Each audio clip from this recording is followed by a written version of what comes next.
I don't shake hands with your kind. Pull your hand back before you infect the table. Grayson Whitlock sneered as he finally looked up, his eyes raking over her like she'd tracked something filthy into the room. One man scraped his chair back, smirking. Another muttered, "Bold of her to forget where she is." Dr. Althea Rowan didn't move. Her arm stayed outstretched, muscles burning, her pulse thudding so loud it drowned out the laughter. She swallowed the taste of humiliation and kept her face still, even as every instinct screamed at her to react. They had no idea they were ridiculing the woman who controlled $3 billion, money that would decide whether their empire survived past nightfall. Before continuing, comment where in the world you are watching from, and make sure to subscribe, because tomorrow's story is one you can't miss. Dr. Althea Rowan stood at the head of the expansive boardroom, her presentation materials precisely arranged before her. Afternoon sun streamed through floor-to-ceiling windows, casting long shadows across the glossy mahogany table where Whitlock Capital's board members sat in plush leather chairs. The air felt thick with expensive cologne and unspoken judgments. She clicked through her final slide with steady hands, concluding an hour of meticulously prepared data. "As you can see," she said, her voice carrying the quiet authority earned through decades of academic excellence, "this initiative doesn't just look good on paper. It transforms lives." The screen behind her showed faces of real families, factory workers, small business owners, community leaders, people whose futures hung in the balance of this decision. Her presentation had been flawless. Risk assessments, market projections, and human impact all woven together with precision. Grayson Whitlock sat at the far end, his silver hair catching the light. He hadn't taken a single note during her presentation. Instead, he'd spent the hour examining his manicured nails or typing on his phone, his casual dismissal more pointed than any question could have been. "Thank you for your time," Althea said, switching off the projector. The room hummed with silence as she gathered her papers into a neat stack. Years of navigating hostile academic committees and corporate boardrooms had taught her to read these moments. The slight shifts in chairs, the sideways glances, a room deciding how to respond. She walked the length of the table with measured steps, her heels clicking against marble floors that probably cost more than her first house. Standing before Whitlock, she extended her hand. Professional, expected, correct. "I look forward to discussing next steps." Whitlock didn't move to stand. He leaned back in his chair, designer suit pulling slightly across his chest. His eyes dragged over her face, down her carefully chosen blazer, and back up. A deliberate inspection that made her skin crawl. His lips curved into something that wasn't quite a smile. "I don't shake hands with your kind." The words landed like ice water, precise, practiced, meant to cut. For one heartbeat, the room was absolutely still. Then came the laughter. It started with a snicker from somewhere to her left. Dane Kessler, Whitlock's PR man, his perfectly pressed collar not quite hiding the cruelty in his smile. The sound spread like infection. Nervous tittering from junior board members, relieved that tension had broken in their favor. Deeper chuckles from men who'd never had to prove their right to be in the room. Althea's hand remained steady in the air between them. Her face stayed carefully neutral, but her mind was cataloging every reaction, every face, every tell. Vivian Hart, 3 seats down, suddenly found her coffee cup fascinating, shoulders tight with discomfort, but mouth pressed shut. A coward's silence. 2 younger board members near the window exchanged glances and smirked, clearly enjoying the show. Their names and faces were already committed to memory. "She should be grateful she's even here," muttered someone behind her, just loud enough to be heard, just quiet enough to claim deniability. Whitlock's smirk deepened, satisfaction rolling off him in waves. He'd done this before. He'd do it again. Men like him always did. Elaine Mercer cleared her throat, rustling papers with manufactured urgency. "Well," she said, voice pitched for peacekeeping, "We certainly appreciate your comprehensive presentation, Dr. Rowan." Her smile was brittle, professional, complicit. "Perhaps we should move on to discussing the technical details in a smaller working group?" The laughter faded to scattered chuckles. Several board members straightened papers or checked phones, already dismissing the moment, and her, from their minds. Althea felt the familiar weight settle in her chest. Not anger. She'd learned long ago that anger was a luxury she couldn't afford in rooms like this. Not pain. She'd survived too much to be wounded by such predictable cruelty. No, what she felt was recognition. The clear-eyed knowledge of what this moment meant, what it had always meant. She thought of her father, 30 years in the steel mill, teaching her chess on Sunday afternoons. "The game isn't won in the first move," he'd say, setting up the pieces with careful hands. "It's won in knowing how many moves ahead you're willing to play." She thought of her mother, keeping perfect books for their church, showing her how numbers could tell stories if you knew how to read them. "Truth always balances in the end," she'd say. "The trick is making sure you're there to see it." Whitlock was still watching her, expecting, what? Tears? Rage? A crack in her professional veneer? His kind always wanted a reaction, proof that they could still wound, still control. The fluorescent lights hummed overhead. Someone's phone buzzed quietly. Outside the windows, downtown traffic crawled 20 stories below, the city moving in its endless patterns of power and money. Althea lowered her hand slowly, every movement measured. She met Whitlock's gaze directly, her eyes steady and clear. Let him search for fear or hurt there. Let him find nothing but his own reflection. The board's laughter rippled and faded, like waves against a shore, leaving behind the stale taste of shared prejudice. Whitlock's smirk settled into his face like he owned the very air they breathed, certain in his power, secure in his impunity. Althea's heels echoed down the marble corridor as she walked steadily away from the boardroom, her leather folder pressed against her chest like armor. Her face remained composed, the same expression she'd worn through countless moments like this, in countless rooms like that. Only the slight tremor in her fingers betrayed the storm beneath her professional veneer. The floor-to-ceiling windows lining the hallway offered a sweeping view of downtown, but she barely registered the skyline. Her mind replayed each laugh, each smirk, each silent witness to her humiliation. 20 years of credentials, perfect preparation, and still. "Dr. Rowan!" a hushed voice called from behind. Althea turned to find Nia Brooks hurrying toward her, clutching a stack of reports. The young analyst's dark eyes darted nervously between Althea and the boardroom doors, as if afraid of being seen. "I need to tell you something," Nia said, her voice barely above a whisper. She glanced over her shoulder again before continuing. "This morning, before your presentation, I overheard." She swallowed hard. "Mr. Whitlock already decided to kill your proposal. 2 weeks ago." Althea's chest tightened, but her face remained neutral. "Go on." "He told Mr. Kessler to make an example of you. Said something about teaching the rest of them about knowing their place."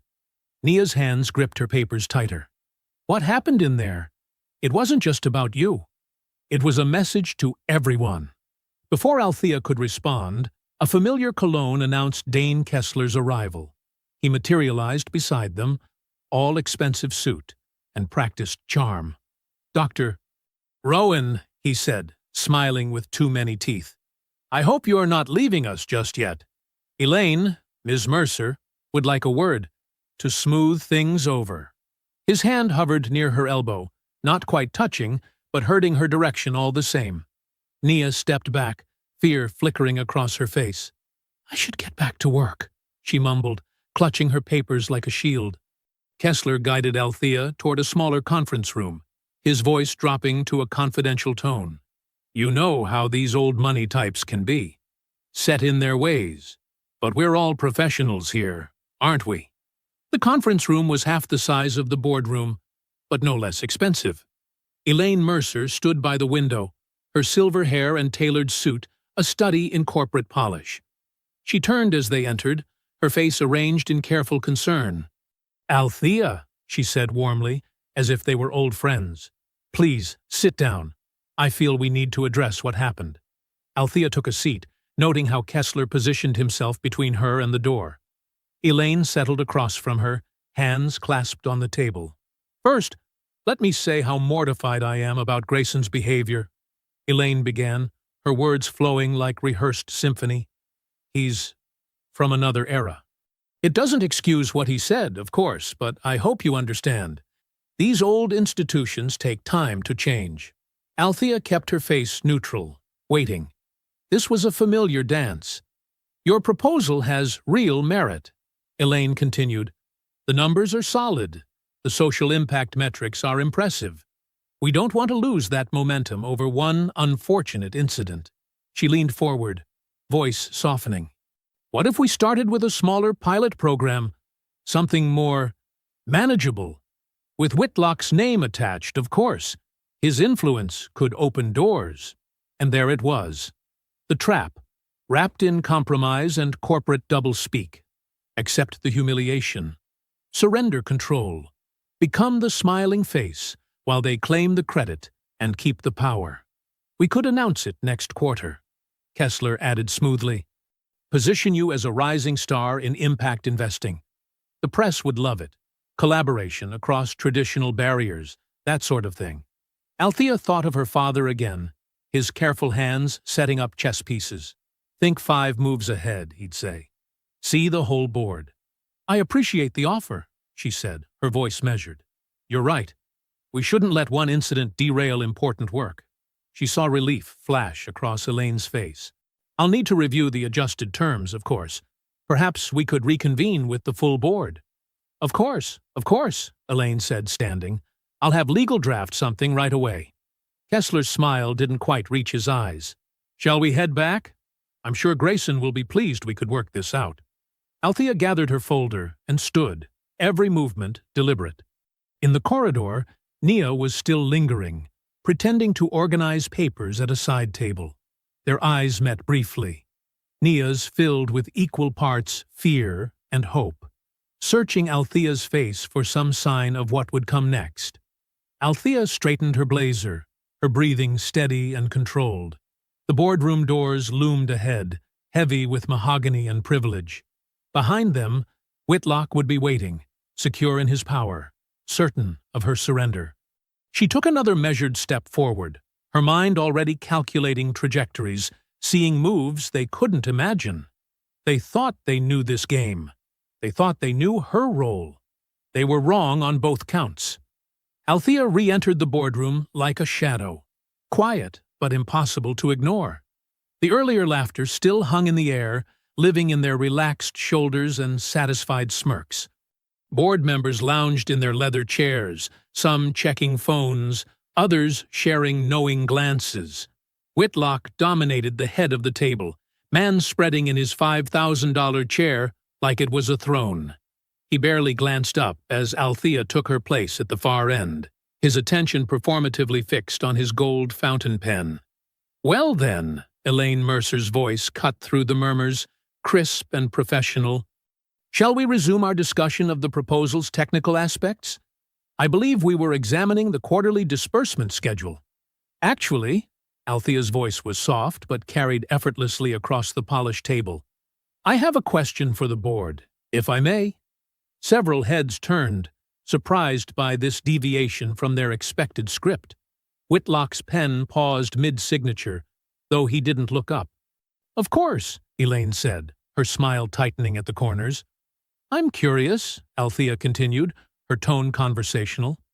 "Does this board fully understand who controls the sovereign impact bonds currently stabilizing Whitlock Capital's liquidity pipeline?" The question landed like a stone in still water. Ripples of confusion spread across faces. Vivian Hart's perfectly manicured fingers stopped their nervous tapping. Dane Kessler's pen froze above his notepad. "I don't see how that's relevant to—" Elaine started. "I represent a coalition," Althea continued, her voice gaining strength but never losing its professional edge. a carefully structured alliance of pension funds, labor trusts, and church investment groups. Together with our international partners, we control $3 billion in committed capital. Now Whitlock looked up, his previous smugness cracking slightly around the edges. More specifically, Althea reached for her leather folder. We control the exact $3 billion your firm has been using to maintain its position in several key markets. She withdrew a single document, including the Henderson merger you announced last week. The temperature in the room seemed to drop 10 degrees. A board member near the middle, someone who had laughed particularly loud earlier, shifted uncomfortably in his seat. Our coalition, Althea continued, sliding the document forward, has very specific requirements for ethical governance and community oversight. Requirements that were clearly outlined in the original agreement. Her fingers released the paper, letting it drift across the glossy surface. Requirements that recent events suggest this board no longer meets. Dane Kessler snatched the document before it could reach Whitlock. His eyes scanned the first page, then widened.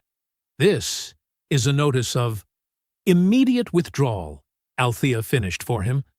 Already signed by 6 of our 9 principal partners. Vivian Hart's face had gone pale, her hand reaching unconsciously for her water glass. She knew exactly what this meant. They all did.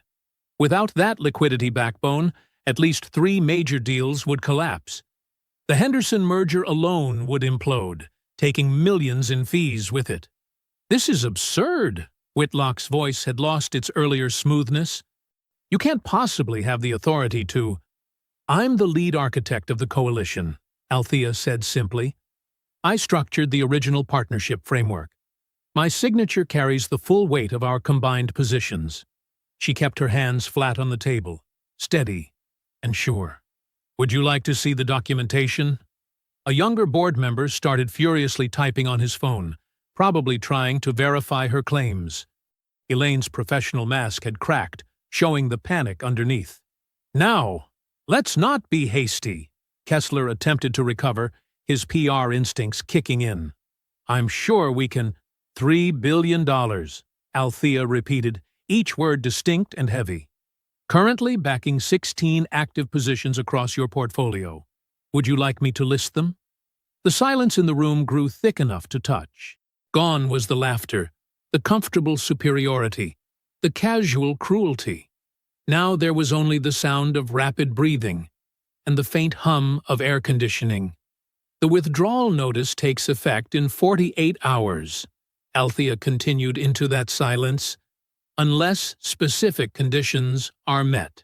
She finally allowed herself to look directly at Whitlock, holding his gaze with the steady patience of someone who had waited decades for this moment. Would you like to discuss those conditions now? Whitlock's face had transformed, the smirk replaced by something approaching fear. His complexion had gone from ruddy to ashen, beads of sweat appearing at his hairline. The hand holding his gold pen trembled slightly. The boardroom's windows stretched from floor to ceiling, offering a panoramic view of the city below. But no one was admiring the vista now. Every eye was locked on the document in front of them, the paper that proved their assumed power had been built on borrowed strength. Vivian Hart was the first to truly understand. She looked at Althea with new eyes, not with respect exactly, but with the dawning horror of recognition. She saw now what they'd all missed. The quiet woman they'd dismissed had been holding the sword over their heads all along. The silence stretched, becoming louder than any laughter could ever be. Althea remained still, her breathing calm, her posture perfect. She didn't need to speak. The numbers spoke for her. 3 billion reasons why no one was laughing now. The boardroom emptied in waves of panic and hushed whispers. Junior members fled first, clutching phones and tablets. Senior directors huddled in tense clusters, their faces tight with calculation. Through it all, Althea stood unmoved, a center of calm in the storm she'd unleashed. Elaine Mercer's heels clicked rapidly across the marble floor. "Dr. Rowan, please." Her hand caught Althea's elbow. My office, now. Behind them, Whitlock's voice boomed, "Tell her I want to speak to her man-to-man. Immediately." The private office was all glass and chrome, with views that probably cost more than most homes. Elaine shut the door with trembling fingers, her composed facade cracking.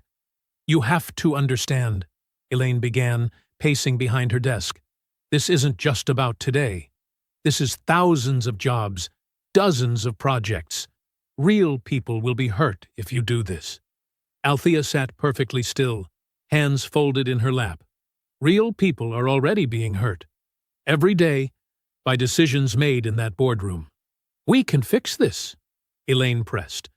"I'll personally oversee a complete diversity review. Mandatory sensitivity training for everyone, especially Grayson. A new initiative for—" "No." Althea's voice was quiet but final. "No more symbolic gestures. No more committees that meet twice and disappear. No more training sessions where people learn new words, but keep the same hearts." Elaine sank into her chair. "Then what do you want?" "Structural change."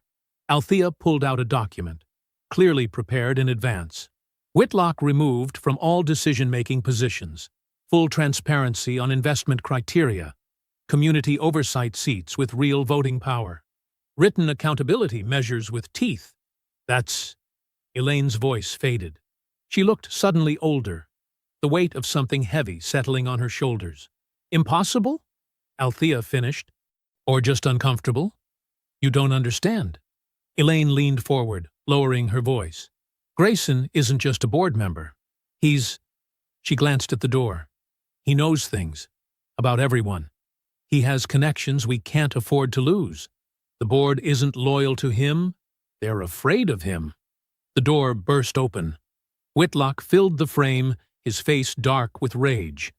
Dane Kessler slipped in behind him like a shadow, tablet already in hand. "You think you're clever?" Whitlock's voice was low, dangerous.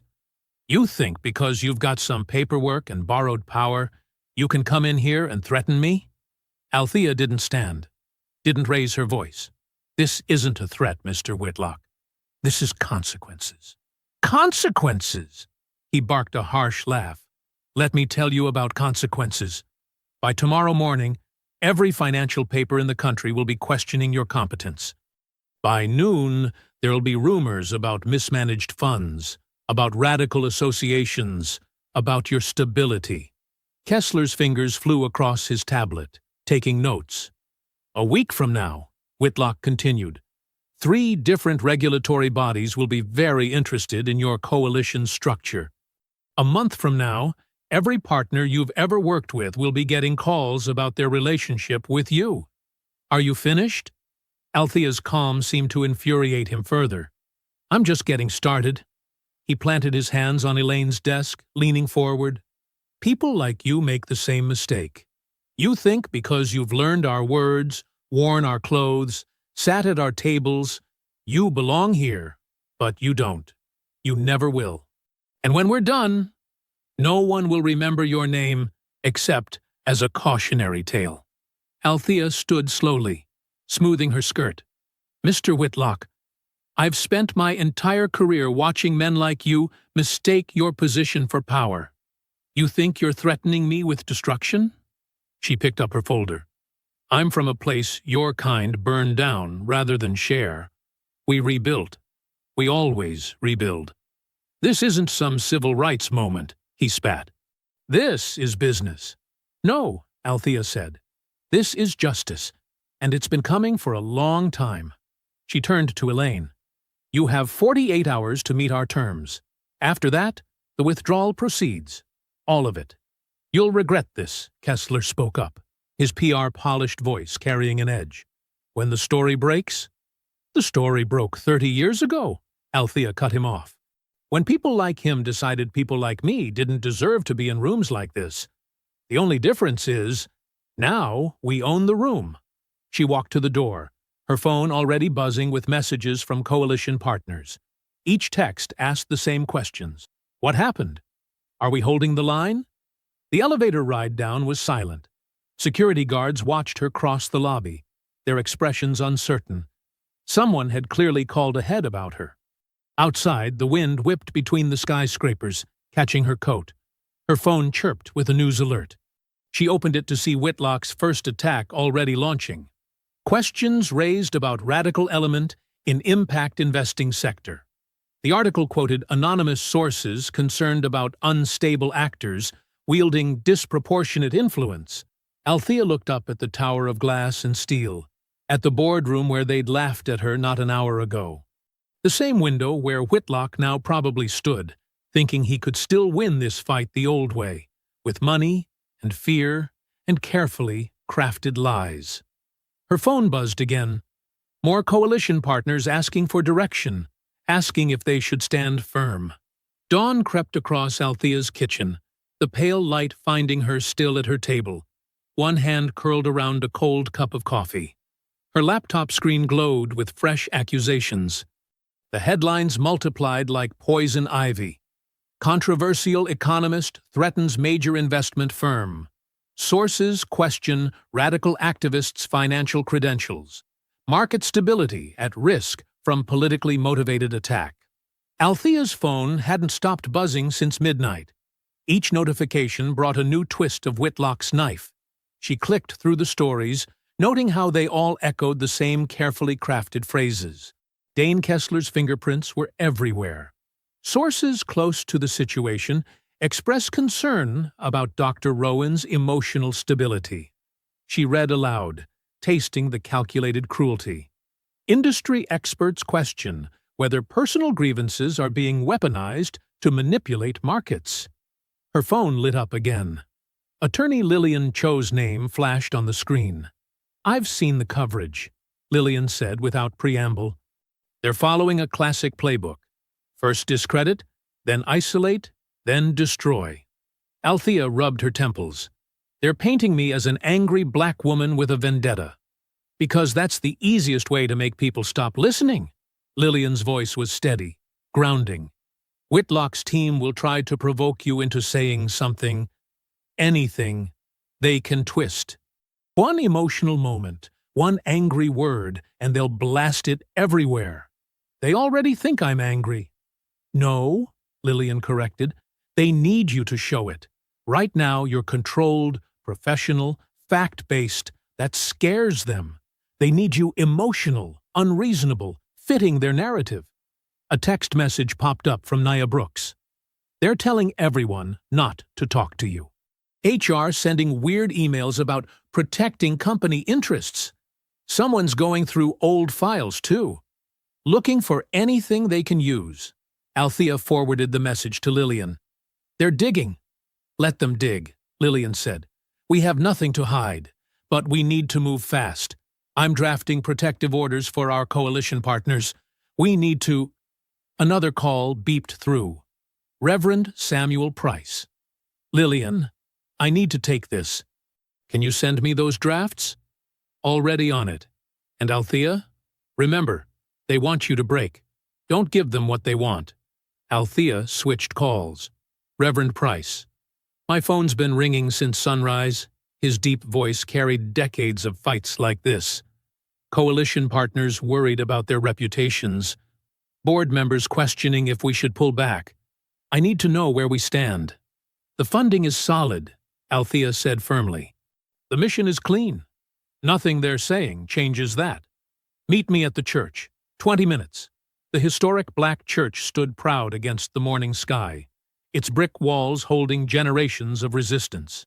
Reverend Price waited in his office, today's papers spread across his desk. "Sit," he said, pointing to a worn leather chair. "Now tell me what really happened in that boardroom." Althea recounted every detail. The presentation, the extended hand, Whitlock's words, the laughter. With each word, the Reverend's face grew darker. "That hand wasn't just your hand," he said finally. When he refused to shake it, he was refusing to shake hands with every one of us who ever walked into a room where we weren't wanted. Every one of us who qualified twice over, but got half the respect. "I know." Althea's voice was quiet. "And that laughter?" Reverend Price leaned forward. "That wasn't just about you. That was about making sure everyone in that room knew their place, knew what side was safe to be on. Which is why they're trying to bury me now, Althea said. They need to show what happens when someone like me stands up. So, what's your next move? Althea pulled out her phone, showing him a document she'd been building since dawn. Truth, just truth. Every meeting, every email, every witness. A complete timeline showing the pattern, not just with me, but with everyone they've tried to silence. They'll call it a personal attack. Let them. The truth is personal. That's what makes it powerful. Reverend Price studied her face. You haven't slept. Can't sleep. Too much to document. He nodded toward his office door. Sister May keeps cots in the community room for folks who need rest during hard times. Take an hour. Clear your head. The fight will still be here. I can't. You can. And you will. His tone brooked no argument. You're no good to anyone running on fumes and fury. Althea's phone buzzed again. More headlines, more attacks. Reverend Price gently took it from her hand. 1 hour, he said. Then we'll look at your timeline. Make sure every fact is solid. Every witness is ready. They threw the first punch in public. We'll answer with truth in public. Back at her kitchen table, Althea stared at her laptop screen. The hour of rest had cleared her vision. She opened a new folder on her desktop, labeled it Whitlock Evidence, and began to type. Each entry was precise, documented, undeniable. No rage, no revenge, just reality. Her phone lit up with another call from Lillian. Before answering, Althea looked at the growing file of evidence. They wanted her erased, minimized, dismissed. But she'd spent a lifetime preparing for this moment, keeping receipts, building allies, and waiting for the day when truth would be her weapon. She reached for her phone, ready to coordinate the next phase with her attorney. The sun climbed higher outside her window, casting long shadows across her kitchen table. The shadows would fade, but the truth, documented in that growing file, would remain. The press room's fluorescent lights buzzed overhead as Althea smoothed her navy blazer, standing behind a simple wooden podium. Camera lenses tracked her every movement. Attorney Lillian Cho and Reverend Price flanked her like sentinels, their presence both comfort and shield. "Good morning," Althea began, her voice steady. "I'm here to provide clarity regarding recent events at Whitlock Capital." She lifted her prepared statement, each word carefully chosen to state facts without inflaming tensions. Our coalition represents $3 billion in community-focused investment funds. From the start, we've been transparent about our ethical requirements, community oversight, fair representation, and accountability at all levels. She paused, letting the numbers sink in. When these terms were dismissed without consideration, we exercised our contractual right to withdraw support. Hands shot up immediately. Althea recognized faces from Dane Kessler's usual media rotation, reporters known for twisting words into weapons. "Sandra Mitchell, Financial Daily," a sharp-faced woman called out. "Isn't it true you're using social justice rhetoric to force control of a private company?" "Our terms were clearly stated in all preliminary agreements," Althea replied evenly. "This isn't about control. It's about responsible investment aligned with community needs." "Jim Brennan, Market Watch," a man near the front interrupted. "Sources say you rejected a generous compromise that would have funded your project. Why turn down millions unless this is personal?"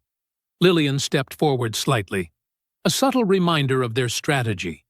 Stick to facts. Avoid defensive responses. "The proposed pilot program didn't meet our coalition's governance standards," Althea explained. "We maintain consistent criteria for all partnerships." A commotion stirred near the back as more reporters pushed in. The questions grew more aggressive, carefully crafted to provoke an emotional response. How do you respond to allegations of financial intimidation? Aren't you worried about destabilizing market confidence? What gives you the right to demand changes in established institutions? Each question carried a barb, designed to paint her as an angry black woman throwing her weight around. Althea maintained her composure, addressing only the substantive points while letting the loaded implications fall flat. Then it happened. A senior market commentator, believing his microphone was off, muttered to his producer, "Another uppity one who doesn't know her place. Probably got her position through quotas anyway." The slur crackled through the room's audio system. A few journalists gasped. Others pretended not to hear. Reverfor. Price's hand tightened on his chair, but Althea didn't flinch. "I'll address the substance of your question about market stability," she continued, speaking directly to the commentator, as if his words had no power.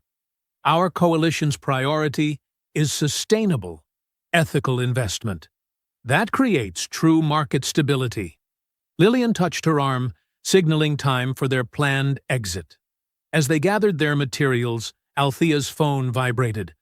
Vivian Hart's name flashed on the screen. In the hallway, away from cameras, Althea took the call. Vivian's voice shook. "They're making us sign a statement," she whispered. "Whitlock's team has a draft condemning you, calling your actions reckless and self-serving. Everyone has to sign by noon or face consequences. Are you okay, Vivian?" "Me? Vivian's laugh was hollow. "I'm a coward. I'll probably sign it.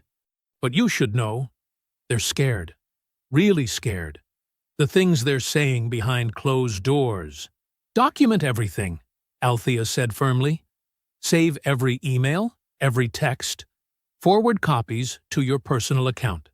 I never meant to be part of this. When they laughed in that boardroom, I didn't laugh. I want you to know that. Not laughing isn't enough anymore, Vivian."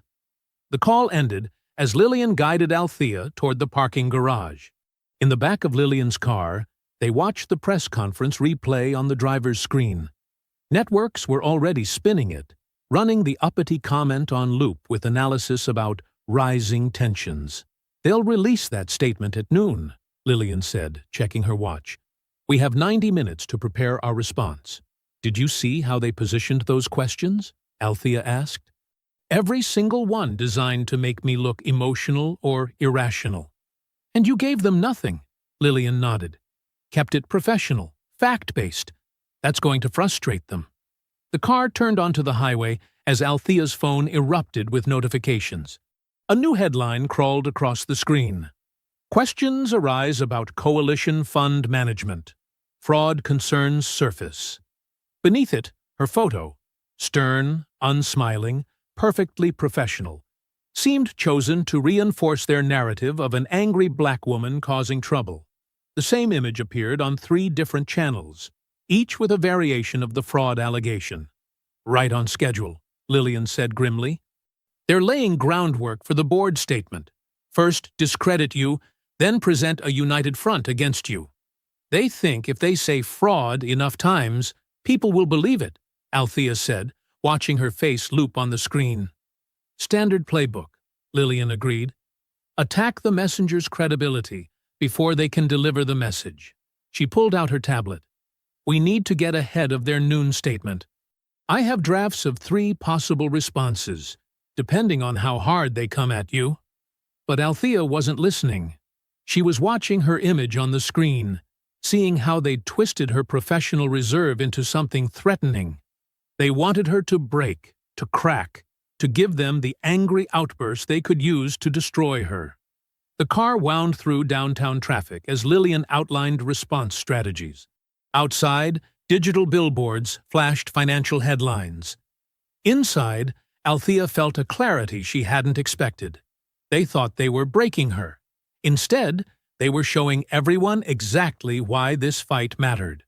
The coffee shop buzzed with afternoon chatter, but Althea noticed how Nia's eyes darted to each new customer entering.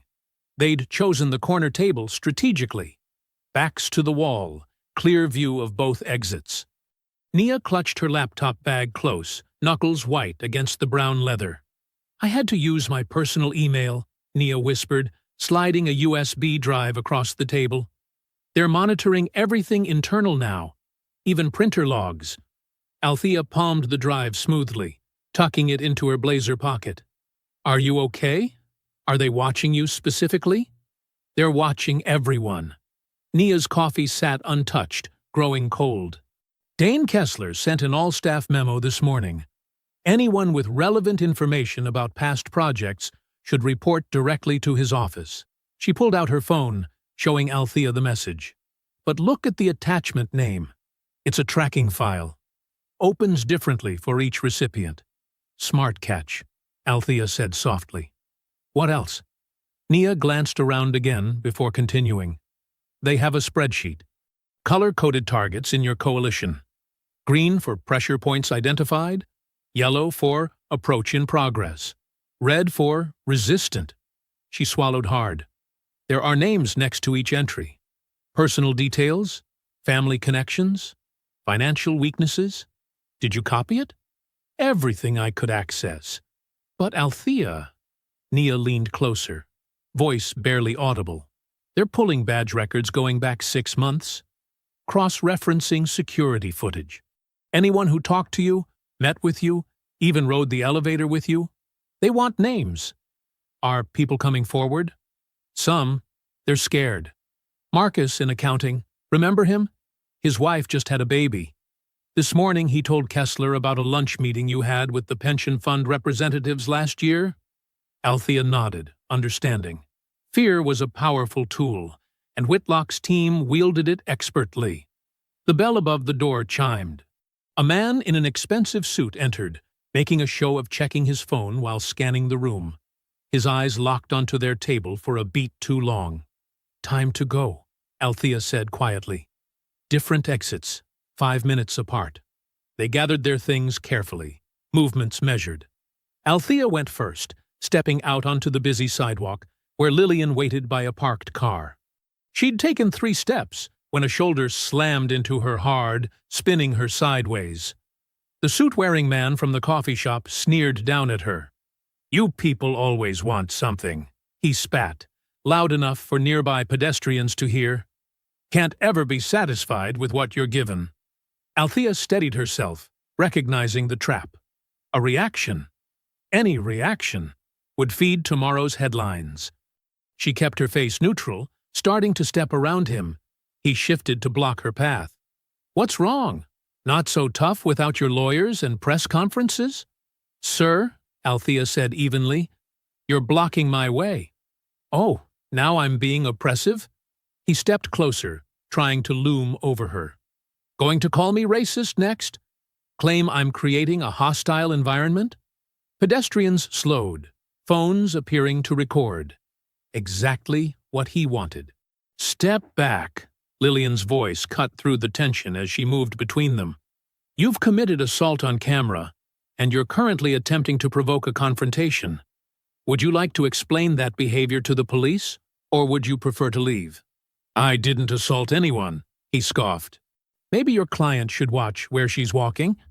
My client has multiple witnesses to your intentional physical contact and verbal harassment, Lillian stated calmly, gesturing to the growing crowd with phones raised. We can pursue this officially, or you can return to whoever sent you and explain why you failed to get usable footage. Color rose in his face. For a moment, it seemed he might escalate further. Then his phone buzzed. He checked it, scowled, and shouldered past them. Gentler this time. Are you all right? Lillian asked, as they walked quickly to her car. Fine. But we need to move Nia somewhere safe, Althea replied. That wasn't just a random attempt at provocation. They knew we were meeting. My office, Lillian nodded. We'll secure the documents first, then develop protection protocols. 20 minutes later, they sat in Lillian's corner office downtown. Nia's hands shook slightly as she connected the USB drive to a secure laptop. Everything's here, she said, opening files. Email chains, tracking sheets, meeting notes, Kessler's whole playbook for discrediting you. And evidence they're retaliating against employees, Lillian added, scanning the badge access monitoring protocols. This is explicitly illegal. Althea watched the files copy to an encrypted drive, each document another piece of armor against Whitlock's attacks. The afternoon sun cast long shadows across the office floor as they worked in focused silence. A sharp ding cut through the quiet. Althea checked her phone, then sat very still. "What is it?" Lillian asked. "Message from Marcus in accounting," Althea said. "Your audit firm just got contacted." Early morning light streamed through the glass walls of Howard Baines's corner office. Althea sat straight-backed in the visitor's chair, Lillian a steady presence beside her. The thick stack of audit documents between them held her future. Howard adjusted his wire-rimmed glasses, shuffling through the final pages.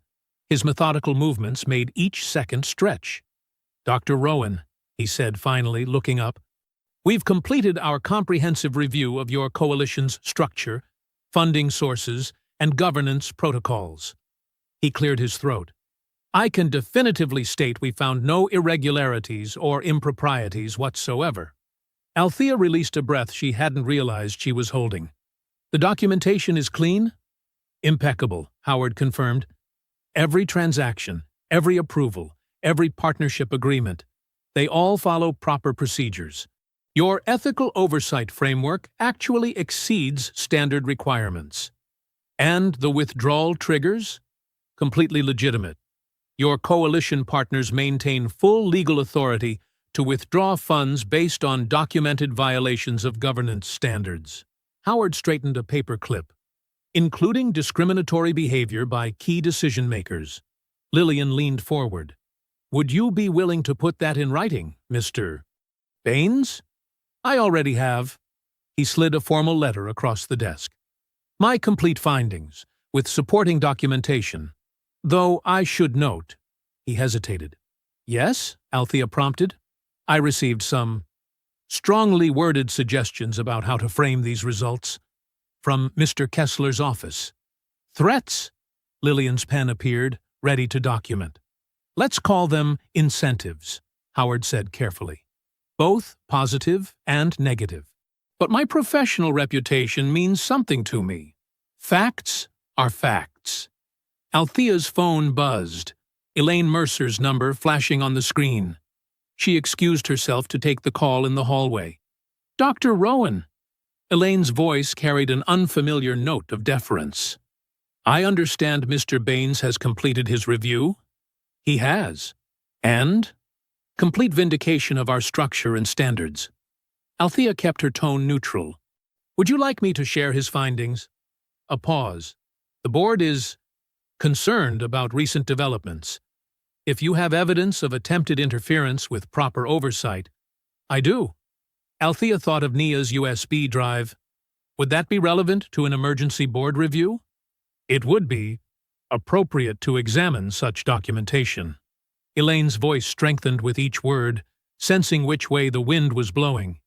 "I could convene an emergency session tomorrow morning, if you're prepared to present." "I am."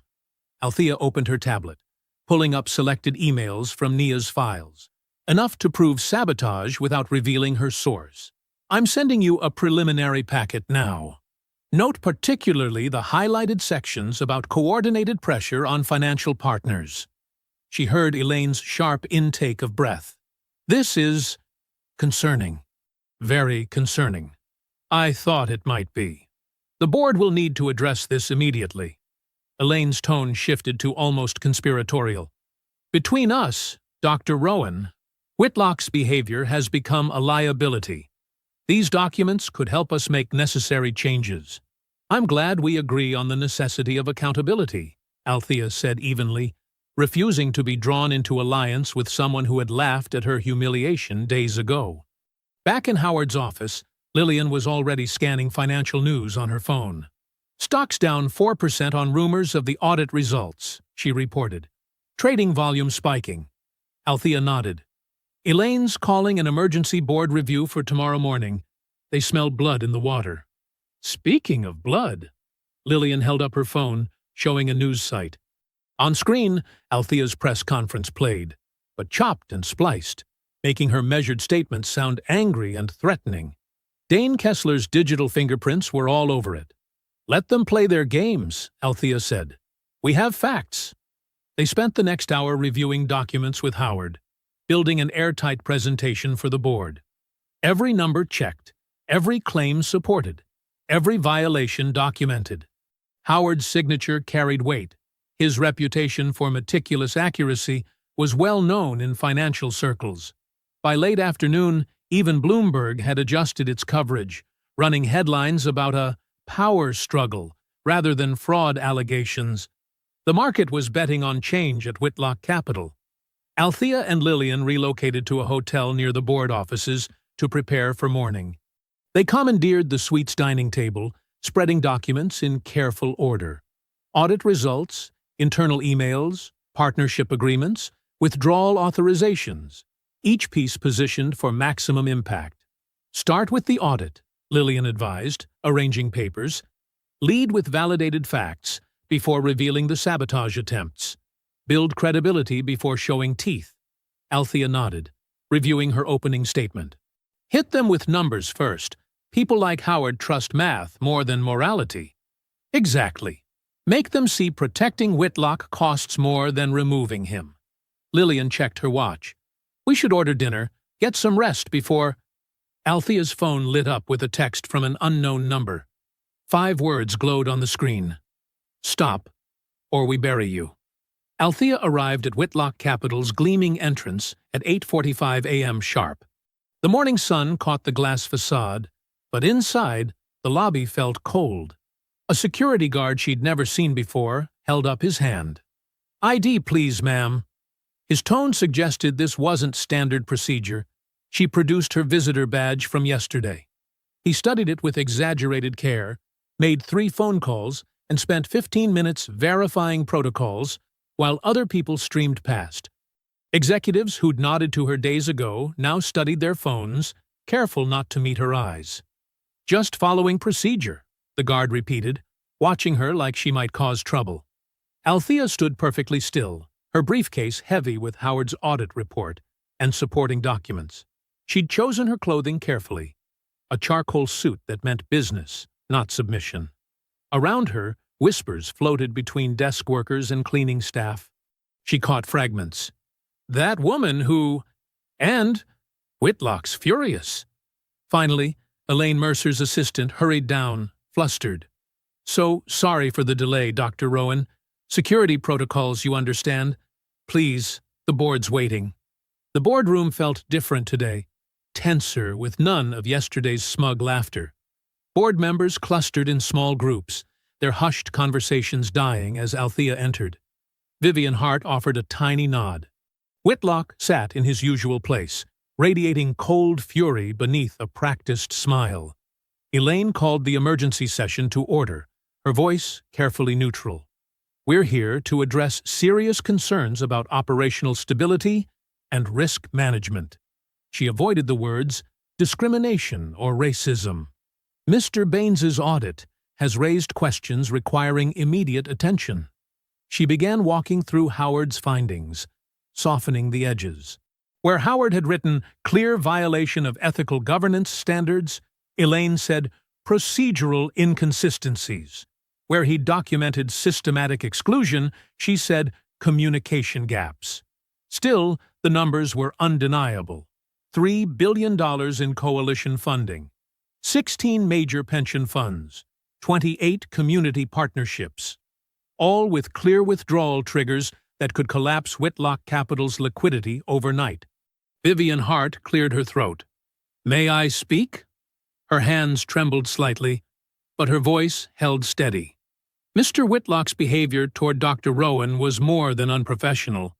It was damaging and discriminatory, exactly the kind of conduct our ethical governance standards were designed to prevent. Now, let's not overreact, Dane Kessler cut in smoothly. A simple misunderstanding. I was there, Vivian continued, stronger now. We all were. There was no misunderstanding. She turned to face the other members. If we don't address this, we're not just failing our ethical obligations. We're risking everything we've built. Several board members shifted uncomfortably. One whispered, "Stock's down 6% since opening." Another added, "My phone's been ringing all morning. partners asking questions. "Perhaps," said an older member, glaring at Whitlock, "we should consider temporary leadership adjustments while we investigate." "I move for an immediate vote," said another, "to suspend operational authority, pending full review." Whitlock sat unnaturally still, his face a mask of calm that didn't reach his eyes. Dane Kessler leaned in, whispering something that made Whitlock's mouth curl slightly. Whatever was happening, they didn't look worried enough. Elaine called for the vote. "All in favor of temporarily removing Mr. Whitlock from operational decisions pending investigation." Hands rose. 7, 8, 9. A clear majority. Althea watched Whitlock's reaction carefully. He looked satisfied, like a man who'd already won. Something was wrong. Althea reviewed Howard's report in her mind, comparing it to Elaine's presentation. There was a key section missing, the part about systematic interference with previous community initiatives. Why would Elaine skip the strongest evidence? "We'll take a brief recess," Elaine announced, "to prepare the formal notification." Board members filed out, some looking triumphant, others nervous. Whitlock remained seated, examining his manicured nails while Kessler worked his phone. In the hallway, Althea found a quiet corner and called Howard. The phone rang 4 times before he answered. "Howard, I need to confirm something about page 16 of your report." "Althea." His voice cracked with panic. "They're here right now. The managing partners." "What's happening?"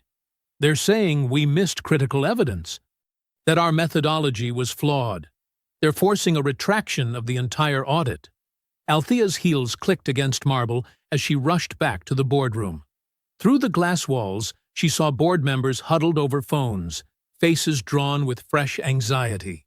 Elaine paced near the head of the table, one hand pressed to her temple while nodding into her cell phone. Whitlock lounged in his chair, a vulture's smile playing at his lips. Dane Kessler worked the room with practiced efficiency, dropping whispered comments that left people pale and shaken. "If I could have everyone's attention," Elaine called out, her voice tight. "We've received concerning new information." Board members settled into their seats, avoiding Althea's gaze. Papers rustled. Someone coughed. "Our independent auditors have contacted us with an urgent update." Elaine's words came carefully measured. "They've identified serious methodological concerns that require immediate review. As such, they're updating their position on their previous findings." "Updating?" Althea kept her voice level. "The audit was conclusive this morning." "Things change, Dr. Rowan." Whitlock's voice dripped false sympathy. "Perhaps if you'd been more thorough in your documentation." He spread his hands in a gesture of mock helplessness. "The vote will be suspended," Elaine continued, "pending full clarification of these new concerns." Whitlock rose slowly, buttoning his jacket. "While we're discussing concerns, I believe there's another matter of transparency we should address." He nodded to Kessler, who produced an official-looking document. "In the interest of due diligence," Kessler said smoothly, "we've been made aware of a federal inquiry into certain irregular patterns within Dr. Rowan's coalition structure." The room temperature seemed to drop 10 degrees. Board members shifted in their seats, paper shuffling growing more agitated. "What federal inquiry?" Althea demanded. Kessler slid the notice across the table. "The Securities and Exchange Commission has questions about your coalition's formation. Specifically, about potentially coercive practices used to gather vulnerable community partners." "That's absurd," Althea said, scanning the document. The language was real but vague, the kind of preliminary fishing expedition that could be triggered by an anonymous tip. "Is it?" Whitlock's voice carried to every corner. "You've made quite a show of your power over these communities, Dr. Rowan, threatening to withdraw funding, demanding special treatment." He shook his head. "One might wonder if you're truly serving their interests, or merely using them." Several board members were already reaching for their phones, likely calling legal counsel.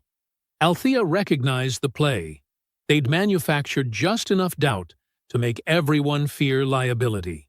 "This is what happens," Whitlock said softly, close enough that only she could hear. When you overreach. Althea gathered her materials with steady hands, refusing to give him the satisfaction of seeing them shake.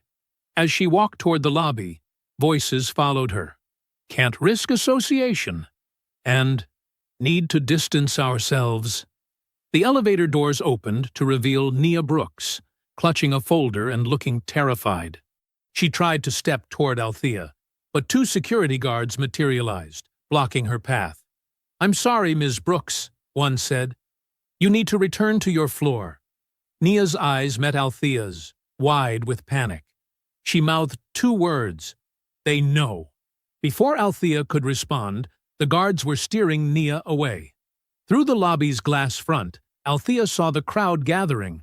Reporters, protesters, people waving signs with twisted versions of her quotes. The smear campaign had worked fast.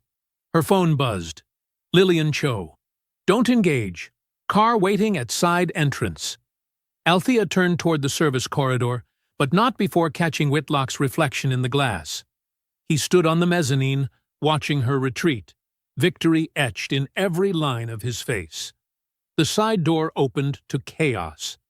Someone recognized her, shouted, There she is! Voices rose. Fraud! Extortionist! Go back where you came from. Lillian appeared at her elbow, guiding her through the press of bodies. Someone threw a coffee cup that splashed against the wall. Security hung back, watching without intervening. They made it to Lillian's car just as the crowd surged. Lillian slammed the door and ordered the driver to move. Through tinted windows, Althea watched the mob recede, their angry faces distorted by the glass. Hours later, in Althea's apartment, the city lights cast long shadows across her living room floor. Case files and legal papers covered every surface. Lillian worked her phone, trying to reach coalition partners who'd gone suddenly silent. Howard's firm issued the retraction, Lillian reported grimly. Their managing partners voted unanimously, probably with guns to their heads. 3 more partners have suspended their commitments, citing regulatory concerns. Althea nodded, processing. The strategy was elegant, she had to admit. They hadn't just attacked her reputation. They'd poisoned the very structure of her power base. What about Nia? Althea asked. No response to texts. Her work email is bouncing back.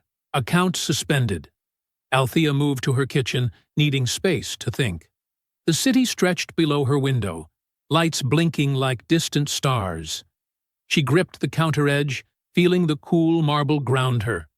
After a long moment, she crossed to her laptop and opened the encrypted drive containing her deepest research. The files she'd held back, the evidence she'd gathered over years of watching Whitlock destroy lives. Okay, she whispered, staring at the folders that could burn everything down. No more restraint. The old porch light cast a weak glow across Reverend Samuel Price's face as he waited in the pre-dawn darkness. Althea's car pulled into the familiar driveway of her childhood home, gravel crunching under the tires. The house looked smaller than she remembered. White paint weathered but dignified, like her parents had kept it. Your mother would be proud of how you're standing, Reverend Price said, as Althea climbed the worn steps. His voice carried the same steady warmth that had guided her through Sunday school decades ago. I'm not sure about that, Althea replied, exhaustion seeping through. Not with what they're saying. Behind them, Lillian Cho's heels clicked against concrete as she hauled bankers' boxes from the car trunk. Files rescued from Althea's apartment. Evidence accumulated over years of watching Whitlock's operation. Here, let me help with those, Reverend Price offered, but Lillian shook her head. Chain of custody, she explained. I need to document everything myself. Inside, the house smelled of lemon polish and coffee. Reverend Price had been waiting a while. The small TV in the living room glowed, sound muted, showing Althea's professional headshot beside scrolling headlines, Federal Probe Targets Community Fund Leader, and Questions Mount About Coalition Scheme. Althea stopped, staring at her own face. Here, in the house where her parents had taught her dignity couldn't be taken, only surrendered, The humiliation cut deeper. "Mrs. Turner next door called," Reverend Price said quietly. "Asked if you were really trying to cheat people." Althea's throat tightened. Mrs. Turner had watched her grow up, had brought casseroles when Althea's mother was sick. "It's a coordinated attack," Lillian said, setting down the boxes. "That federal inquiry notice? It wasn't properly served. No case number, no official channels, just appeared out of nowhere right when they needed it." "You think they forged it?" Reverend Price asked. "Or had someone leak a preliminary document they triggered themselves," Lillian replied. "Either way, it's weaponized. Designed to spook partners and create headlines." Althea moved through the familiar rooms, past the kitchen where her mother had taught her fractions using recipe cards, past the dining room where her father had helped with homework after long shifts at the steel mill. She touched the walls like they might still hold their strength. "He's not just trying to discredit you," Reverend Price observed. "He's trying to make an example. Show what happens when people like us demand too much respect." "I know." Althea's voice was steel. "But he made a mistake thinking I'd break." She opened her laptop on the kitchen table, the same scratched oak surface where she'd studied for the SATs, determined to earn her way into spaces that didn't want her. The encrypted drive hummed to life. "I've been building a backup structure," she explained, opening files. "A secondary framework for the coalition funds, clean, documented, and locked tight. Even if they manage to freeze my access or push me out, the $3 billion stays protected." Lillian leaned in, scanning the documents. "You never mentioned this." "Because it needed to stay invisible until we needed it." Althea pulled up more screens. "Every partner has a direct channel. Every dollar has a clean path. And it's all been independently verified by firms Whitlock can't touch." "When did you set this up?" Reverend Price asked. "The day after I first pitched to their board." Althea's fingers moved across the keyboard. "I saw how Whitlock looked at me, like I was dirt that needed sweeping. I knew then he'd try to bury me if I pushed too hard." "So you built a fortress," Lillian said, admiring the legal architecture. "I built a shelter," Althea corrected, "for the communities counting on this funding. For people like Nia, who risked everything to help. The money was never about me. It's about all the lives Whitlock thinks he can just erase." Dawn was beginning to gray the kitchen windows, the same windows where Althea had watched her father leave for work every morning, head high despite the foreman who called him boy. "Reverend." Price put a gentle hand on her shoulder. "Your daddy used to say, dignity isn't in how they treat you. It's in how you carry yourself when they try to take it." Althea nodded, feeling the weight of inheritance. Not money or property, but something stronger. The stubborn grace of people who refuse to bend. She stood and walked to the window, watching the sunrise paint her old neighborhood in gold. Behind her, Lillian sorted files and Reverv. Price started fresh coffee. The TV still flickered with accusations, but they seemed smaller now, less frightening in the house that had taught her to stand. "If he wants a story," Althea said, her voice carrying the certainty of someone who'd been preparing for this fight her whole life, "he's getting the full one." The motel's neon sign buzzed in the gray morning light as Althea, Lillian, and Reverend Price pulled into the nearly empty parking lot. Room 114 was where Nia had texted she'd be waiting, but something felt wrong before they even reached the door. "The curtains are open," Lillian noted, her hand tightening on her briefcase. Althea knocked anyway. 3 sharp raps that echoed down the concrete walkway. No answer. She tried again, calling softly, "Nia? It's Althea." A door creaked open 2 rooms down, just enough for an elderly woman to peek out, then quickly shut it again. "I'll check with the clerk," Reverend Price offered, already heading toward the office. Althea pressed her palm against the door, as if she could feel what had happened through the cheap wood. The room was silent. No TV noise, no shower running, no rustling movement. "Should we call the police?" she asked Lillian. "Not yet." Lillian shook her head. "If Whitlock has connections there, it could make things worse. Let's gather information first. Rever. Price returned with the clerk, a young man in a wrinkled uniform shirt who couldn't quite meet their eyes. She checked out, he said, fidgeting with his keycard scanner. About 3 hours ago. Checked out, or was made to leave? Lillian's voice carried an edge. The clerk's eyes darted to the parking lot. Look, I just work here. But there were some men in suits, very professional looking. Said they were from corporate security. Did they show identification? Althea demanded. I didn't. I mean, they seemed official. He swallowed hard. The young lady left with them.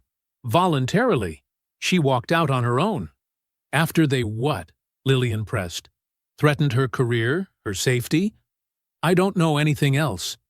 The clerk backed away. Please, I need this job. Althea understood his fear. She'd seen it spread through Whitlock Capital like a virus.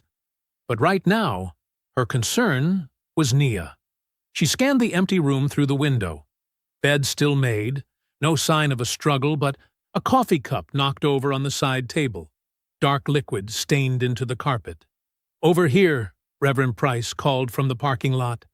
He pointed to a discarded keycard sleeve half hidden under a car, next to a crumpled receipt from the vending machine.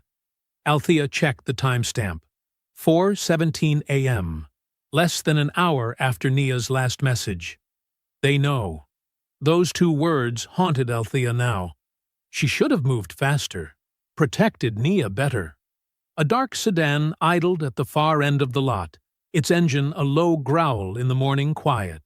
Lillian immediately pulled out her phone and started taking photos, clear shots of the license plate and tinted windows.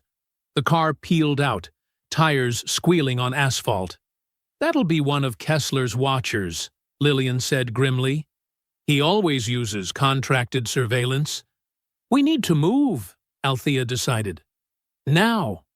They drove back to her childhood home, using a winding route, checking constantly for tails. Althea's mind raced through scenarios, calculating moves and countermoves like the economist she was. Fear wouldn't help Nia. Strategy would. In her father's old study, Althea powered up her secure laptop. Her fingers flew across the keys, activating protocols she'd hoped she wouldn't need. What are you doing?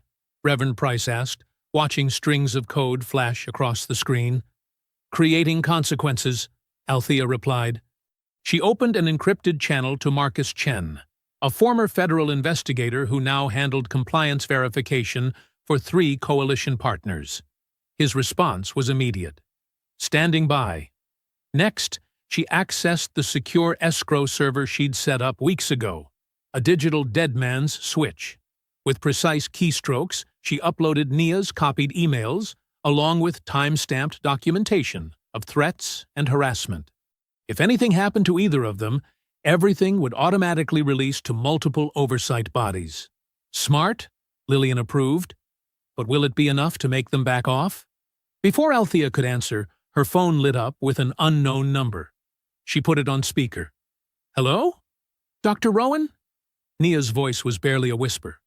I borrowed a phone. I can't talk long. Are you safe? Althea fought to keep her voice steady. They followed me from the motel. Kessler and 2 others.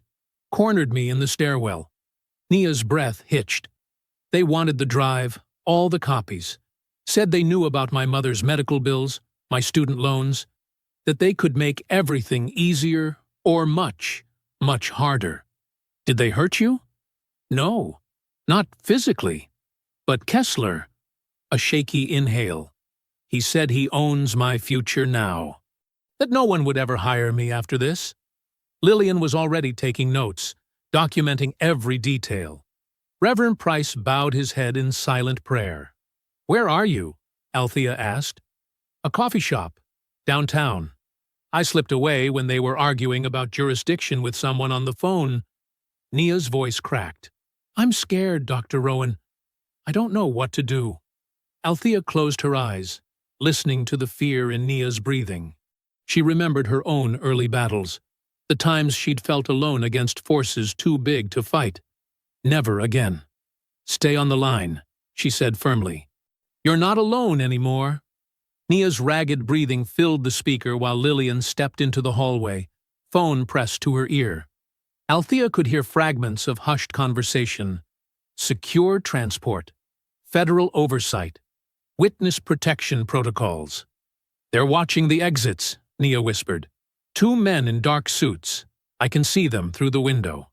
"Stay calm," Althea said, keeping her voice steady. "Which coffee shop?" "Meridian Coffee on 4th Street. I'm in the back corner. There's a service hallway, but—" Nia's voice caught. "I think someone's stationed there, too." Reverend Price touched Althea's shoulder and pointed to Lillian, who was returning with purpose in her stride. "Coalition security team is 10 minutes out," Lillian reported. "And I called Marcus Chen's contact at the Justice Department, the one who still owes me for the Henderson case. They're sending plainclothes agents to secure the perimeter." "Did you hear that, Nia?" Althea asked. "Help is coming. Just stay where you are."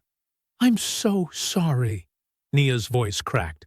"This is all my fault. I should have been more careful. Should have—" "Stop!" Althea cut in firmly. "You did exactly what was right. What was brave." The next 12 minutes stretched like rubber bands about to snap. Lillian coordinated movements through encrypted messages while Althea kept Nia talking. About her graduate thesis, her grandmother's recipes, anything to keep her grounded in the moment. Finally, Nia whispered, "Something's happening. The suits are moving. They're arguing with someone." "That's our people," Lillian confirmed, reading updates on her phone. "Federal agents are identifying themselves. Coalition security is moving in through the back." "I see them," Nia breathed. "There's a woman in a blue blazer gesturing for me to come with her." "That's Agent Torres," Lillian said. "Show her the authentication code I just texted you." They heard muffled movement, quick footsteps, then car doors closing. 10 minutes later, Nia was being ushered into Althea's childhood home, pale but unharmed. She collapsed into a chair, hands shaking. "They're going to destroy everything now," she said. "The coalition, the funding, all of it. And it's because I wasn't strong enough to—" "No." Althea pulled up a chair across from her. "You just helped us more than you know." Whitlock showed his true methods. That's not weakness. That's leverage. Nia looked up, confusion crossing her tear-stained face. "What do you mean?" Althea shared a look with Lillian, who nodded. "It's time to tell her." "The coalition didn't really fracture," Althea explained. "The partner who supposedly caved to pressure? It was a shell entity we created 6 months ago, knowing someone might try to break us apart. We needed Whitlock to believe he was winning so he'd get sloppy." You planned for this?" Nia stared. "Not the specifics," Althea admitted. "But I've seen too many reform efforts die because they weren't prepared for retaliation. So we built in safeguards, tripwires, and honeypots." Her phone buzzed. Howard Baines calling. She put it on speaker. "Dr. Rowan." Howard's voice was strained. "I've documented everything. The threats, the pressure campaign, the specific demands for retraction. I have voicemails, emails through back channels, even a recording of the meeting where they outlined what would happen to my firm if I didn't comply." "Send it all to the secure drop," Lillian instructed. "We'll add it to the evidence packet." "Already done, and—" Howard hesitated. "I'm sorry. I should have been stronger." "You did exactly what we needed," Althea assured him. "You created a paper trail of coercion." Another call lit up her phone. Elaine Mercer.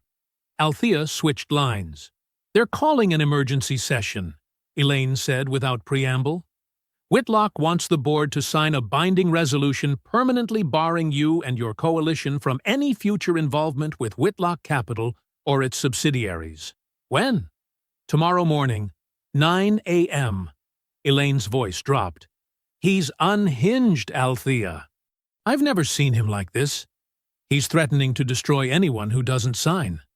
"Let him try," Althea said calmly. "In fact, tell him I won't contest it. Let him believe he's won completely." After ending the call, she saw Nia's bewildered expression. "But why? Why let them ban you?" "Because," Althea explained, opening her laptop, We need Whitlock to commit his tactics to paper in a venue he can't control. Every threat, every abuse of power, every instance of discrimination, it has to be documented where he can't bury it.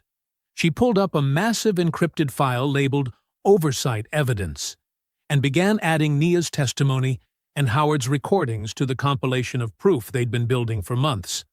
The coalition was never just about money, Althea continued typing. It was about exposing a system that runs on intimidation and exclusion. Sometimes you have to let them think they've won before you can show the world who they really are. Lillian's phone chimed with updates from their federal contact. Security teams were in position. Witness statements were being processed. The machinery of justice was grinding into motion. Althea's cursor hovered over the Send button on the evidence packet she'd prepared for multiple oversight authorities. She looked at Nia, still shaken, but sitting straighter now. At Lillian, who'd fought these battles before. At Reverend Price, who'd taught her that patience wasn't the same as surrender. She pressed Send and whispered, "Now he walks into the light." The oversight hearing room hummed with tension as Althea stepped through the heavy wooden doors. Camera shutters clicked in rapid succession. Behind her, Lillian carried a thick binder of evidence while Reverend Price and Nia followed closely, their faces set with quiet determination. Whitlock was already seated at the respondents' table, radiating manufactured charm as he chatted with Dane Kessler. He caught Althea's eye and smiled, the same dismissive smile from the boardroom, now weaponized for the cameras. "Good morning, everyone," the committee chair announced, gaveling the room to order. "We're here to address serious allegations regarding Whitlock Capital's governance and business practices." Dane Kessler stood first, straightening his tie. "If I may, Madam Chair, we'd like to express our deep concern about the financial disruption being caused by Dr. Rowan's unprecedented actions." His voice dripped with rehearsed sincerity. "Thousands of jobs are at stake. Pension funds are at risk. All because one person chose to weaponize diversity politics for personal gain." Whitlock nodded gravely, playing the concerned executive. Several plants in the gallery murmured on cue. "Dr. Rowan," the chair turned to Althea. "Would you like to respond?" "I would prefer to submit evidence in sequence," Althea said calmly. "Starting with this federal inquiry notice that was used to intimidate our partners." She lifted the document. "You'll notice several irregularities in the formatting and delivery method. Our legal team has confirmed with multiple agencies that this document did not originate through official channels." The committee clerk began distributing copies. Kessler's performative confidence flickered. "Next," Althea continued, "I'd like to submit a series of threatening messages sent to coalition partners, along with voicemail recordings documenting explicit coercion attempts." She glanced at Howard Baines in the gallery. "The former head of our audit firm has provided sworn testimony about the pressure campaign to force a retraction." The room's temperature shifted. Committee members leaned forward, examining the transcripts with growing concern. Whitlock's smile became mechanical. "Additionally," Althea said, "we have internal emails showing systematic attempts to intimidate employees who raised ethical concerns." She nodded to Nia, whose hands were steady now. "Multiple whistleblowers have come forward with documented evidence of retribution against those who questioned discriminatory practices." Kessler stood again. "Madam Chair, these are cherry-picked communications taken out of context." "Mr. Kessler," the chair cut in sharply, "you'll have your chance to respond. Please do not interrupt again." Althea maintained her measured pace. "Finally, I'd like to submit an audio recording from a Whitlock Capital executive meeting dated March 15th of last year." She pressed play on the conference system. Whitlock's voice filled the room, unmistakable in its casual cruelty. "Listen, we keep certain people out of these positions for a reason. Make examples. Show them what happens when they don't know their place." Elaine Mercer, seated in the gallery, physically recoiled. She remembered that meeting, remembered her own silent complicity, as Whitlock had outlined his vision of power. More voices from the recording. Nervous laughter. Murmurs of agreement, the sound of privilege protecting itself. Then Whitlock again. If they push back, bury them. Their careers, their reputations, whatever it takes. That's how we maintain standards. The recording ended. In the ringing silence, Whitlock's face had transformed, fury replacing his calculated charm. He shoved back from the table and stood, towering over Althea. "You manipulative bitch," he hissed, loud enough for the microphones to catch. "You think you can come into my world and expose private conversations? You'll pay for this. I'll make sure you never work again." Security officers moved toward him, but Whitlock was already advancing, his hand jerking forward toward Althea's face. The officers caught his arm mid-motion as gasps erupted from the gallery. Althea didn't flinch, didn't step back. She simply looked at him, the way you'd look at something small and venomous trapped in a jar. All his power, all his cultivated menace, reduced to impotent rage in front of rolling cameras. "Mr. Whitlock," the chair's voice cracked like a whip, "you will be seated immediately or removed from these proceedings." The security officers firmly guided Whitlock back to his chair. His face was mottled red, decades of unchecked authority crumbling in real time. Kessler frantically whispered in his ear, trying to contain the damage, but the mask had shattered beyond repair. Committee members exchanged glances, clearly disturbed by the display. Reporters scribbled furiously. In the gallery, Nia gripped Reverend Price's hand while Lillian took rapid notes. "Dr. Rowan," the chair said, "please continue with your evidence." Althea nodded, her voice remaining steady as the light of truth continued to expose decades of darkness. The cameras captured every moment, not just Whitlock's fury, but the systemic rot that had enabled him for so long. In that moment, it wasn't just one man's power being dismantled. It was the beginning of a deeper reckoning. The lobby erupted into chaos as soon as the hearing broke. Camera flashes strobed through the marble hall while reporters shouted questions over each other. Security officers struggled to maintain order as people pressed forward, hungry for the story's climax. Grayson Whitlock pushed through the crowd, his composed mask slipping with each step. Dane Kessler hovered close, phone pressed to his ear, desperately working damage control. But the tide had turned. No amount of spin could erase what the cameras had captured. "Mr. Whitlock, will you respond to the allegations of systemic discrimination?" "Mr. Whitlock, what about the forged federal notice?" "Mr. Whitlock, is it true you threatened Dr. Rowan during the hearing?" He ignored them all, jaw clenched so tight it twitched. His phone buzzed constantly, board members, investors, politicians all demanding answers. Each call went unanswered as he jabbed the elevator button repeatedly, as if he could force an escape. Across the lobby, Althea stood calmly with her growing coalition. Reverend Price greeted arriving community leaders with dignified handshakes. Union representatives nodded respectfully. Church trustees who'd trusted her vision smiled in quiet victory. Nia Brooks stood straighter now, fear replaced by vindication, as she watched her copied evidence reshape reality. "Dr. Rowan!" reporters called. "What happens to the $3 billion now?" Before she could answer, new figures entered through the main doors. 3 agents in dark suits approached Whitlock, badges gleaming. "Mr. Whitlock," the lead agent announced clearly, "we have a warrant for your arrest on charges of financial coercion, wire fraud, and obstruction of justice." The lobby fell silent. Whitlock's face drained of color. "This is ridiculous," he sputtered. "Do you know who I am? My lawyers will—" "Your lawyers have been notified," the agent cut in, producing documents. "The evidence chain is extensive and verified. Please place your hands behind your back." Dane Kessler tried to slip toward a side exit, but 2 more agents intercepted him. "Mr. Kessler, we have questions about your role in document forgery and witness intimidation as well." Lillian Cho stood near Althea, tablet in hand. The evidence was structured precisely, she said quietly. Every document authenticated, every timeline verified, every witness protected. He never thought we'd build it this carefully because he never thought we could.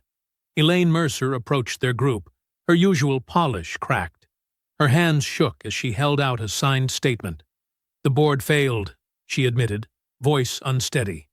We knew, we all knew, and we let it happen. I'm cooperating fully with investigators. Maybe that helps reduce the charges. Maybe not. But I won't hide anymore. Whitlock struggled as the agents secured his wrists. This is a setup. She planned this. She trapped me.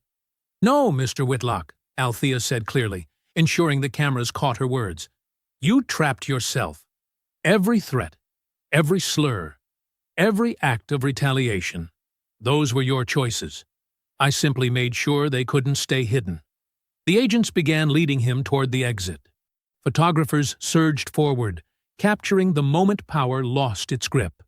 Whitlock's snarl of impotent rage, his perfect suit wrinkled, his carefully crafted image shattered. Althea turned to her coalition partners. Now, she said, we build something better. She opened her tablet, displaying the new institutional framework they'd prepared. Community leaders leaned in as she activated the protected $3 billion through transparent channels they would help govern. Funding confirmations began arriving instantly for neighborhoods Whitlock had sneered at as not worth saving. Nia, Althea called. Nia stepped forward, still adjusting to standing tall. As our new deputy compliance lead, would you like to process the first community development transfer? Nia's fingers flew across the tablet, authorizing funds with proper oversight and protection. Exactly what she'd wanted to see done right from the start. Reverend Price watched the numbers move, each confirmation representing real change for real people. This is what justice looks like, he said softly. Not just punishment for wrong, but resources for right. Through the lobby's glass doors, they could see Whitlock being guided into a waiting vehicle. No more smirks, no more threats, no more power to deny dignity to others. The man who wouldn't shake hands was now unable to touch anything he once controlled. Althea led her group outside into the bright afternoon. On the courthouse steps, workers and elders from coalition communities had gathered, people whose lives would be directly impacted by the funds now flowing freely. They reached out to shake her hand, one after another. No power plays, no conditions, no cruel reminders of place or kind, just human beings connecting as equals, building something new from the ashes of what arrogance had burned. A union steelworker clasped her hand firmly. Thank you for not backing down. An elderly church deacon squeezed her fingers. You made our voices matter. A young community organizer shook with both hands. You showed us how to fight smart. Behind them, the vehicle carrying Whitlock pulled away from the curb. Few even noticed its departure. They were too focused on the future finally opening before them, built on foundation of justice too strong for old hatred to crack. If you enjoyed the story, leave a like to support my channel and subscribe so that you do not miss out on the next one. On the screen, I have picked 2 special stories just for you. Have a wonderful day.